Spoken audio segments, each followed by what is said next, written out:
조국 법무부 장관이 스스로를 검찰 개혁의 도약대라고 규정했습니다. 엿새 전에 내놓은 법무부 검찰 개혁안을 구체화하면서 한 말입니다.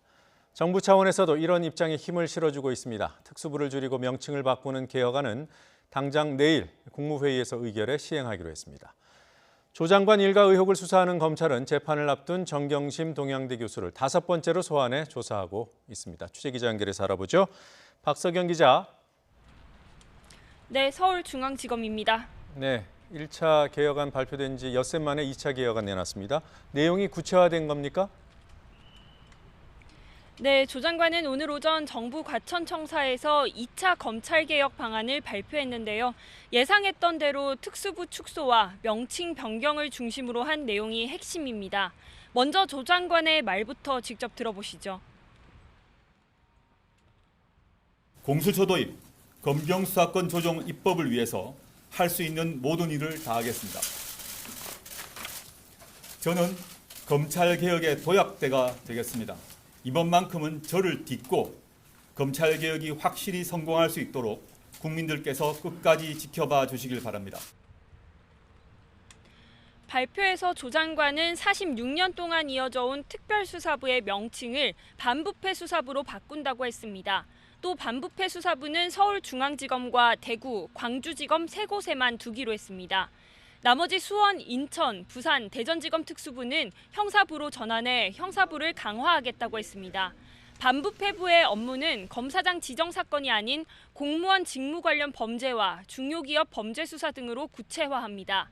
사무기구 개편은 내일 국무회의 의결 직후 시행할 예정이지만 현재 수사 중인 사건에 대해서는 개정된 규정을 적용하지 않는다고 설명했습니다.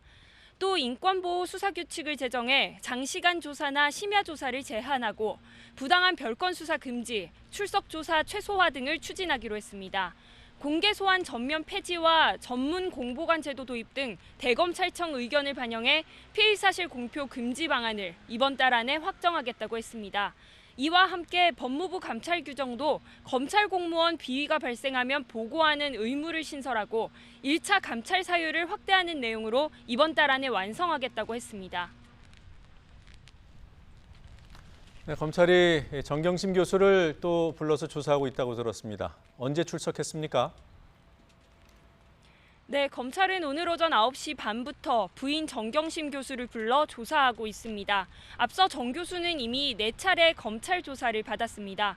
하지만 건강 문제로 일찍 귀가하거나 조사보다는 조서 열람에 많은 시간을 쏟았습니다. 이 때문에 검찰은 아직 충분히 조사가 이뤄지지 않았다고 보고 정 교수를 또다시 불렀습니다. 추가 조사 이후 검찰은 정 교수에 대한 구속영장 청구 여부 등 신병 처리 방향을 정할 방침입니다.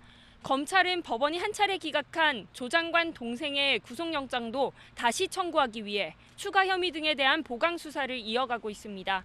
이번 주 금요일부터는 조 장관 일가 의혹에 대한 첫 재판 절차도 시작됩니다. 가장 처음으로 법원 심리를 받게 된 인물은 딸의 동양대 표창장을 위조한 혐의로 재판에 넘겨진 정 교수입니다.